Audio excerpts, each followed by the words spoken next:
สวัสดีครับสบายดีครับพ่อแม่พี่น้องสู่ผู้ทุกคนทางฝั่งไทยฝั่งลาวเด้อพี่น้องเด้อพี่น้องเอ้ยล่าสุดเบากล้องสิมาเว้าสู่พี่น้องฟังเบากล้องโดนมากับโตพี่น้องเอ้ยลาวต้มลาวเนาะพี่น้องเนาะฉวยโอกาส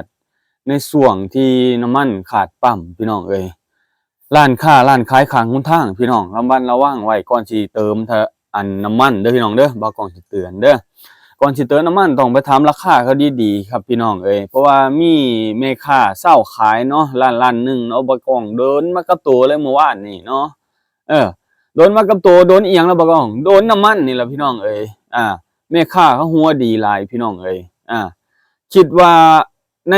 ปั๊มบ่มีน้ำมันแล้วเพราะว่ามีหลายๆคนเนาะจากชาวไร่ชาวนาเฮานี่แหละที่เดินทางพากันไปหาซื้อน้ำมันมาหากักตุนไว้พี่น้องเอ้ยเพื่อสิไปให้ไปสวนหรือใส่ในประจำวันอ่า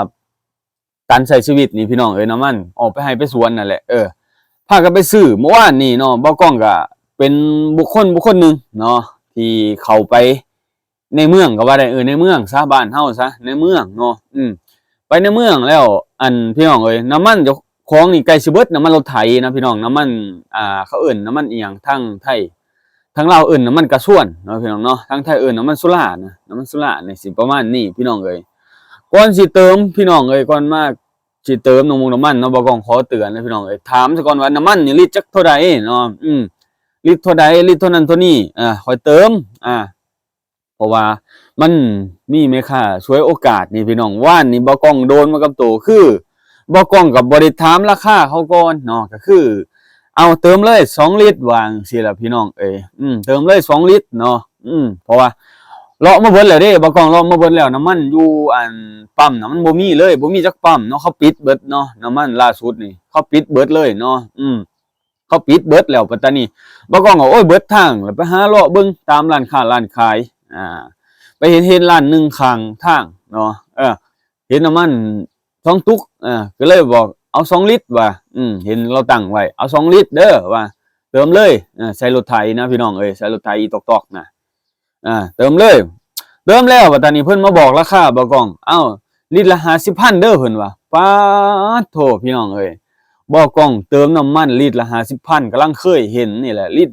น้ำมันโซล่าน้ำมันกระส่วนนะพี่น้องลิตรละ50,000นะ2 ลิตร100,000นะเติมใช้รถไถนะกูบ่กล้องตกใจยาวๆสมมุติว่าบ่มีเงิน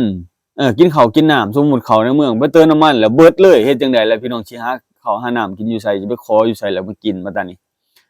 แล้วมาระวังไว้พี่น้องมีการฉวยโอกาสแบบนี้แหละพี่น้องบ่กล้องก็จนเว้าบ่ออกเลยว่าเอาเลยโลดซะว่าเสียงูแล้วว่าเขาว่าสิอัดคลิปก็ย้านเขาเสียหน้าเสียตาก็เลยยังให้เกียรติเขาอยู่เพราะว่าอยู่ในประเทศลาวเฮาเพิ่นจะสงวนสิทธิ์ไว้เนาะบ่อยากให้เปิดเผยเรื่องราวที่แบบลบๆในบ้านในเมืองเจ้าของเนาะเพิ่นจะสงวนไว้คันเว้าก็เว้าในกลุ่มเจ้าของในญาติพ่อแม่พี่น้องเจ้าของคันสิเว้าให้สู้กันฟังก็ได้เนาะแต่บ่กล้องบ่ทายเพิ่นเนาะย้อนว่าให้เกียรติเพิ่นมามื้อนี้ได้ยินข่าวว่าเฮ็ดกับเขาอีกแล้วเนาะเฮ็ดกับเขาอีกแล้วเฮ็ดกับคนอื่นอีกแล้วเนาะเติมให้เขาแล้วจังว่าลิตรละ50,000เนาะพี่น้องเนาะฉวยโอกาสแบบนี้พี่น้องระมัดระวังไว้เด้อแม่ค้าเช้าขายก็เห็นใจกันแน่เนาะบางคนก็หาเช้ากินค่ำบางคนก็เที่ยวไปเที่ยวมามันบ่มีเงินก้อนเงินกำปานนั้นเนาะสิไปหาซื้อน้ำมันลิตรละ50,000เนาะเพราะว่าในปั๊มเนาะปั๊มที่มีก็เขาเจ้าขายลิตรละ20กว่าพันพี่น้องเอ้ย23 24,000เนาะ23นี่แหละล่าสุดเนาะที่บ่กล้องเห็นเนาะเพราะว่านี่นะเขาเจ้าก็จำกัดนะพี่น้องซื้อน้ำมันเนาะซื้อน้ำมันนี่ขั้นต่ำบ่ที่บ่กล้องเห็นเนาะก็คือบ่อนที่แล้วมันขาดน้ำมันนี่เขาเจ้าก็จำกัดนะเจ้าหน้าที่เขาเจ้าเข้าลงไปเนาะพี่น้องเนาะแต่ว่าเพิ่นลงไปอยู่แต่พี่น้องเอ้ยแต่ว่าร้านค้านะร้านค้าที่ขายข้างทางร้านช่ำร้านหยังต่างๆนะพี่น้องที่เขาฉวยโอกาสในช่วงคนต้องการน้ำมันจริงๆแม่นอยู่พี่น้องการตลาดเนาะแต่ว่าก็ต้องเห็นใจกันแน่แม่นบ่แหละเห็นใจกันในที่นี่บางคนมันบ่มีก็บ่มีจริงๆแต่ว่ามันก็ต้องใช้น้ำมันในการเดินทางเนาะพี่น้องเนาะเพราะว่าบางทีมันจำเป็นคือบ่กล้องมันจำเป็นจริงๆในจังซื้อน้ำมันซะปกติบ่กล้องจะบ่ซื้อดอกเติมน้ำมันอยู่ในปั๊มพู้นแหละคัน100,000ก็เกือบเต็มถังรถไถนะพี่น้องเอ้ย100,000น่ะมันได้จักลิตรลิตรละ20กว่าพันเนาะพี่น้องเนาะ20กว่าพันได้เกือบ 5ลิตรนะพี่น้อง4ลิตรนะ4ลิตรไล่4ลิตรเนาะ4ลิตรก็โอ้ยเกือบเต็มถังรถไถได้พี่น้องเอ้ยแล้วก็ใช้ได้อีกโดนเนาะแต่เมื่อวานไปเสียงูให้เขาก็ย้อนว่าความเฮาบ่ฮู้เฮาบ่ได้รอบคอบเฮาบ่ได้ถามเนาะบ่ได้คิดว่าเขาจะเอาฉวยโอกาสในส่วนคนที่ต้องการน้ำมันจริงๆเนาะอันนี้ก็ฝากเตือนพ่อแม่พี่น้องแหละก็นี่แหละพี่น้องเอ้ยลาวต้มลาวเว้ากันซะตรงๆซะเนาะเห็นกันแล้วพี่น้องเอ้ยที่แรกว่าสิบ่ออกมาเว้ามันเหลือใจหลายเสียงูให้เขาเว้าให้เบิดบ้านว่าโอ้ยมึงคือบ่ถามเขาแหน่บัดว่าอ้าวถามจังได๋ก็คิดว่าเขาขายปกติเนาะขายปกติในที่นี้คือนี่ตามร้านค้าเขาขายลิตร25,000พี่น้อง ลิตรละ25,000กีบมันก็สิตกอยู่ประมาณเกือบอัน40กว่าบาทเนาะ40กว่าบาทเด้อพี่น้องเด้อแต่เมื่อวานนี่เติม50,000นะลิตรหนึงนะมันเกือบ100บาทนะพี่น้องเอ้ย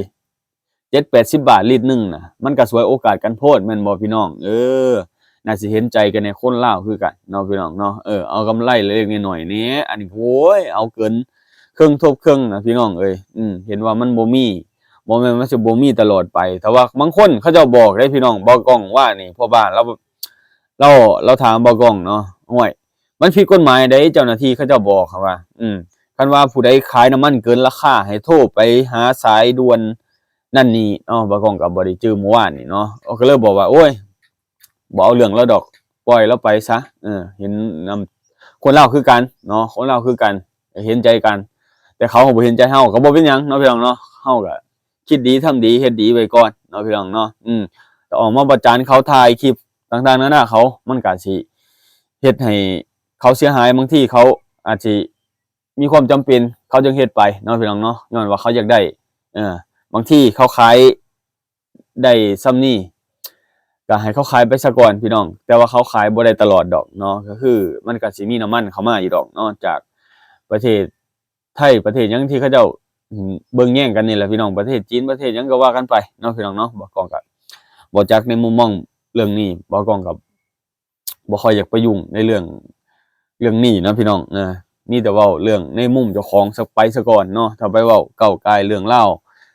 อันนี้เนาะพี่น้องเนาะบางทีมันจะขัดแย้งในบ้านในเมืองเฮาผู้หลักผู้ใหญ่เขาเจ้าไม่ชอบเนาะพี่น้องเนาะเขาเจ้าบ่มักเนาะพี่น้องเนาะเขาเจ้าบ่มักพี่น้องกับเรื่องราวแบบนี้ถ้าว่าเฮาเว้าในมุมมองที่บ่ติดเชิงลบปานใดนะพอเว้าได้พี่น้องในเว้าเรื่องแต่ว่าเว้าเรื่องกอบเจ้าของเนาะอย่าเว้าเรื่องออกก้าวก่ายบุคคลที่2ที่3ออกไปเนาะพี่น้องเนาะแต่ว่าเว้าเรื่องในกรอบเจ้าของเนาะพี่น้องเนาะอ้าวพี่น้องก็นี่แหละเรื่องเล่าที่บ่กล้องออกมาเว้านี่บ่แม่นว่าออกมาประจานต่างๆนั่นน่ะเว้าเรื่องประสบการณ์เจ้าของเนาะพี่น้องเนาะแล้วก็พ่อค้าแม่ค้าที่ฉวยโอกาสหาผลประโยชน์ในช่วงนี้พลิกวิกฤตให้เป็นโอกาสก็คือนี่แหละที่บ่กล้องเว้านี่แหละพี่น้องขึ้นราคาน้ำมันด้วยตนเองเนาะพี่น้องเนาะปรับน้ำมันราคาน้ำมันขึ้นเครื่องทบเครื่องเนาะเฮาก็บ่ฮู้ว่าเขาจะคิดกับเฮาขนาดนี้บ่กล้องก็บ่ได้ต่อดอกบ่ได้ต่อดอกเขาว่าเขาอยากได้ปานนี้ก็ให้เขาเอาซะก็คิดว่านะคันว่าเขาให้เขารวยซะบางทีเขาได้เปิดปั๊มน้ำมันเองเนาะพี่น้องเนาะเขาอาจสิอาจสิลดน้ำมันให้เฮาเนาะพี่น้องเนาะในอนาคตเนาะบางทีเขาอยากเฮ็ดตึกเฮ็ดสร้างตึกสร้างหยังก็ปล่อยให้เขาเฮ็ดไปเนาะพี่น้องเนาะแต่ว่าเฮาก็คิดดีทำดีไปซะก่อนเนาะพี่น้องเนาะล่าสุดนะเอาพี่น้องในหลายๆทีหลายๆบ่อนบางคนก็หากักตุนน้ำมันไว้บางบ่อนก็มีขายบางบ่อนก็บ่มีขายเพราะว่าในปั๊มบ่กล้องไปล่าสุดเมื่อวานก่อนนี่พี่น้องคือปิดเบิดเนาะข่าวว่าน้ำมันจะขาดตลาดเนาะทางไทยจะกุมได้2เดือน60วันเพิ่นว่าเนาะแต่ทางลาวเฮาก็คือกับมีใส่แน่บ่มีใส่แน่แต่ว่าเฮาก็บางคนเขาหาตามปั๊มตามหยังในเขตที่รถเที่ยวหลายๆเนาะพี่น้องเนาะอาจสิมีเนาะพี่น้องเนาะแต่ว่าหาสิซื้อ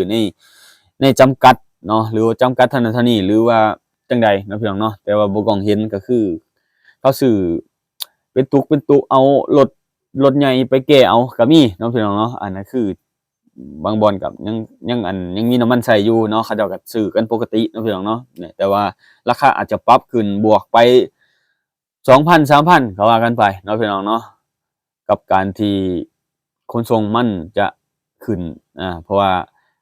ทุกอย่างแหละพี่น้องถ้าว่าอันใดที่มันหายากมันจะมีราคาแพงขึ้นเนาะพี่น้องเนาะ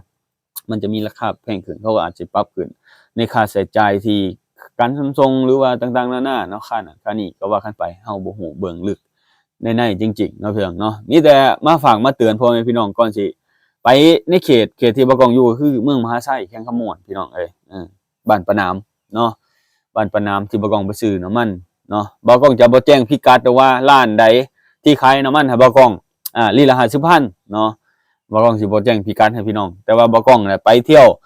ไปบ้านปะนามพี่น้องมื้อน่ะเมื่อวานก่อนพี่น้องเอ้ยไปบ้านปะนาม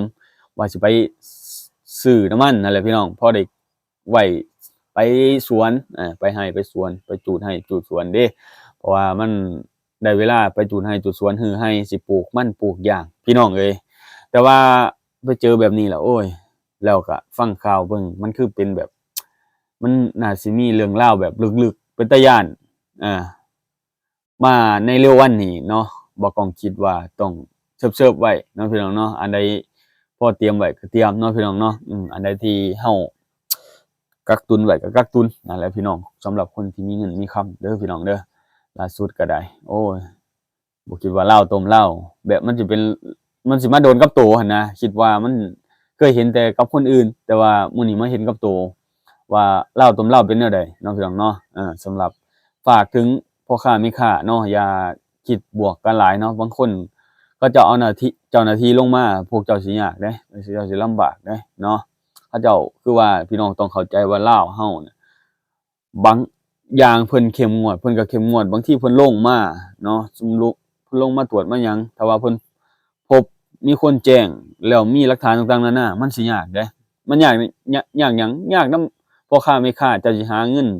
มาให้ค่าปรับใหม่ต่างๆนานาแนวใดเนาะให้คิดเห็นในจุดนี้อย่าเพิ่งฉวยโอกาสเด้อ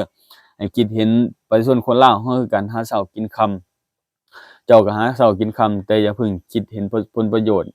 ส่วนตัวเจ้าของหลายเนาะเอาพี่น้องก็ประมาณนี้เด้อพี่น้องเนาะขอบใจ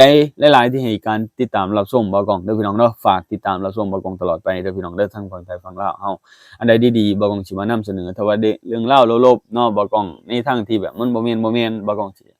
จะบ่นำเสนอให้พี่น้องได้ฟังได้เบิ่งนำกันพี่น้องเนาะมันติดลบบ้านเฮาเมืองเฮาเนาะ บางทีผู้ติดตามเพิ่นก็บ่ได้มักเรื่องเล่าแบบนั้นเนาะที่เฮ็ดให้ผิดเถียงกันเนาะพี่น้องเนาะเอาโอเคพี่น้องขอบใจหลายๆขอบคุณหลายๆเด้อ